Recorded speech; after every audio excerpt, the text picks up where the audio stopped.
Entryway. The house is the oldest continually occupied federal building in D.C. Construction on the home started in 1803, and the home was completed in 1805 and was first resided in 1806. The first commandant to live in the house was the third Commandant Lieutenant Colonel Franklin Wharton.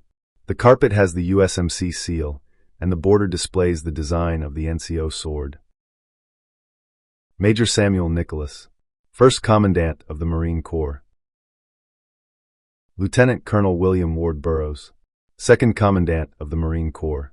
Lieutenant Colonel Burroughs founded Marine Barracks, Washington, with President Thomas Jefferson. Lioness reading.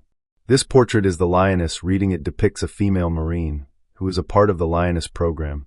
The Lioness program attached female Marines to combat units in Iraq and Afghanistan. The program's goal was to search women and children who may be smuggling weapons and money through checkpoints. This was a forerunner to the FET program.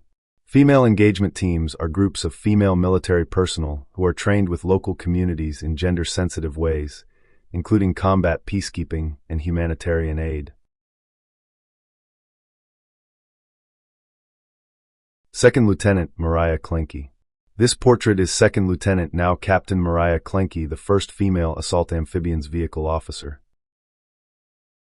Captain Elizabeth A. Okariba. This portrait is Captain Elizabeth A. Okariba, the first female V-22 Osprey pilot. Colonel Donna J. Neary. This portrait is a self-portrait of Colonel Donna J. Neary. She served 20 years in the Marine Corps Reserve and has famous paintings across the world. Her painting Even to Hell itself in 1994 was the official White House Christmas ornament. Liberty Rising. This painting is Liberty Rising. It was painted by Colonel Neary. It showcases the Twin Towers falling in the background and the root of America uprising to form Lady Liberty as she pulls the sword of justice. Ladies' Sitting Room. During the early 1800s, with events going on in the home, this room allowed women to separate themselves from military discussions. Now this room represents some of the first female accomplishments in the Marine Corps. This fireplace is one of 4 original fireplaces that was built in the home. This secretary was Archibald Henderson's from when he was in the home. The jewelry on the mantel is sweetheart jewelry. Marines would give this to spouses or loved ones before going to war. The picture here has the 2 first female Marine Corps astronauts, Lieutenant Colonel M. O'Belly and Colonel Mann. Lieutenant Colonel M. O'Belly called General Smith from the ISS to wish him a happy birthday on the Marine Corps birthday 2 years ago. Captain Woodfin was the first female awarded the Air Combat Medal and was the first female Marine to fly in combat missions. The chandelier was restored and gifted to the house by the 37th Commandant General Neller. Dining room. The carpet has the quatrefoils on each corner according to popular legend. In 1859, the quatrefoils design was added and stitched onto the top of Marine officers' cover to help identify them from the rest of the personnel. The quatrefoils was simply popular French military fashion of the day, copied by both the Army and Marines. The dining room is used for formal events such as congressional breakfasts or small dinners. The china set was gifted to the house from Major Lejeune on behalf of her father, the 13th Commandant John A. Lejeune. When General Lejeune retired, he did not gift anything to the house, but his daughter gifted multiple of his possessions.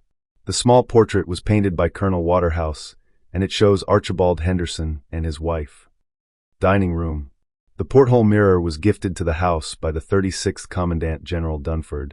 The silver platter is the only item in the home that has an engraving of the names of every single commandant.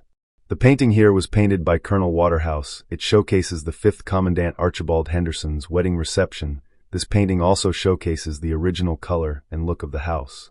The silver set right here was a gift from the President of Mexico to the 20th Commandant General Shepard. General David H. Berger. This portrait is the 38th Commandant General David H. Berger. This portrait was done by an active duty major. You can see that General Berger is standing on the sun porch with his back to the parade deck. The reasoning behind this is he stated, "The Marines have my back." General James T. Conway. This portrait is the 34th Commandant General James T. Conway. General Conway has the largest portrait in the house. You can also see he has his all-weather coat that would be worn during inclement weather at Arlington National Cemetery. He wore this coat to cover up any personal medals or awards to honor the Marines that were killed in action. He was the commandant at the height of our conflicts during the Middle East. General Carl E. Mundy, Jr. This portrait is the 30th Commandant General Carl E. Mundy, Jr. General Mundy is the only commandant to have a foreign award in his portrait. The award in the portrait is the Legion of Honor. The Legion of Honor is France's highest order of merit, which grants French citizenship. General Joseph F. Dunford. This portrait is the 36th Commandant. General Joseph F. Dunford. He has the smallest portrait in the house because he only served as the commandant for 342 days before he was promoted to the chairman of the Joint Chiefs of Staff. He is the only commandant to be promoted to the chairman. General Paul X. Kelly. This portrait is the 28th Commandant General Paul X. Kelly. General Kelly commanded the 1st Marine Regiment, which was the last Marine regiment in combat in Vietnam. Fun fact: General Kelly was the commandant when the Smiths got married. Sitting room. There are 5 commandants displayed in this room. A John A. Lejeune's sword that was gifted to him by the Secretary of the Navy. The life couch. The story goes that Archibald Henderson's daughter was born on this couch. General James F. Amos. This portrait is the 35th Commandant General James F. Amos.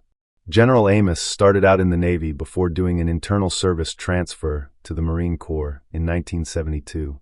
In the fall of 1978, Amos left the active duty in the Marine Corps to become a commercial pilot for Braniff International Airways. He was employed with Braniff for 25 months, returning to the Marine Corps in January 1981. He is the first naval aviator to serve as the commandant.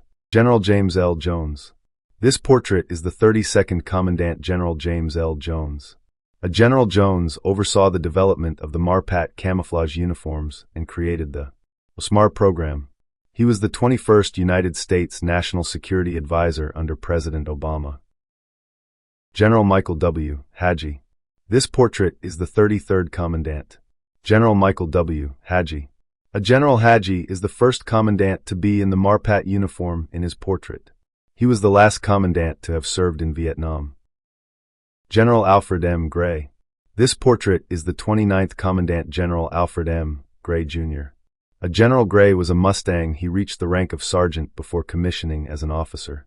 He is the only commandant to serve as an enlisted Marine. He is also the first commandant to be in his BDUs. General Robert B. Neller. This portrait is the 37th Commandant. General Robert B. Neller. General Neller's portrait was done digitally on an iPad by a SSGT at MBW. It was blown up to fit the frame for the portrait. In his free time, he would refurbish and restore chandeliers. Music room. On this table there is John Philip Sousa's conductor wand and some of his original sheets of music. You can see in this photo John Philip Sousa sitting next to the Tiffany lamp.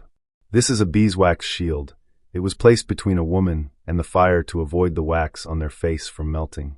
Women would apply wax on their face to fill in divots caused from smallpox. In this cabinet, there is a letter from SEC Def Mattis to Mrs. Smith signed by him with a P.S. "Sorry I got your husband shot." In the cabinet, you will also find General Smith's cannon round from his BG sock ceremony.